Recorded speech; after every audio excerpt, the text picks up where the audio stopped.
வாங்க, இதுதான் பட்டர் முறுக்கு. இது சாப்பிட்றதுக்கு நல்லா மொறுமொறுப்பாக இருக்கும், நல்லா டேஸ்டியாக இருக்கும். குழந்தைங்கள்லேருந்து பெரியவங்க வரைக்கும் எல்லாரும் விரும்பி சாப்பிடுவாங்க.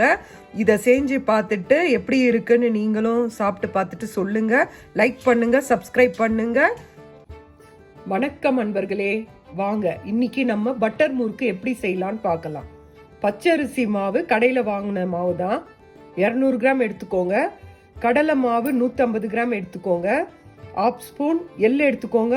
1/2 ஸ்பூன் ஜீரகம் எடுத்துக்கோங்க. கொஞ்சம் பெருங்காய பொடி எடுத்துக்கோங்க. அப்புறம் தேவையான அளவு உப்பு சேர்த்துக்கோங்க.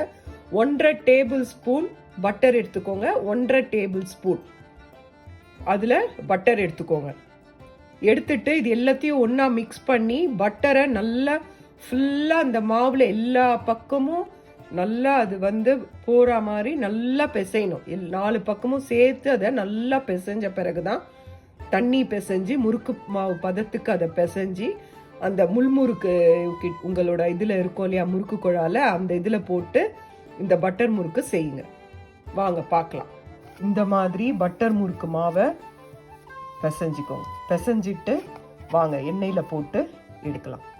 இந்த மாதிரி அந்த முறுக்கு அச்சில் இந்த மாதிரி பிழிஞ்சிக்கோங்க. அதுக்கப்புறமா நான் முடிச்ச உடனே காட்டுறேன். அதுக்கப்புறம் அதை அப்படியே கையில் இது பண்ணிங்கன்னா உதிர்ந்துடும். வாங்க, இதுதான் பட்டர் முறுக்கு. இது சாப்பிட்றதுக்கு நல்லா மொறுமொறுப்பாக இருக்கும், நல்லா டேஸ்டியாக இருக்கும். குழந்தைங்கள்லேருந்து பெரியவங்க வரைக்கும் எல்லாரும் விரும்பி சாப்பிடுவாங்க. இதை செஞ்சு பார்த்துட்டு எப்படி இருக்குன்னு நீங்களும் சாப்பிட்டு பார்த்துட்டு சொல்லுங்கள். லைக் பண்ணுங்கள், சப்ஸ்கிரைப் பண்ணுங்கள். நன்றி, வணக்கம்.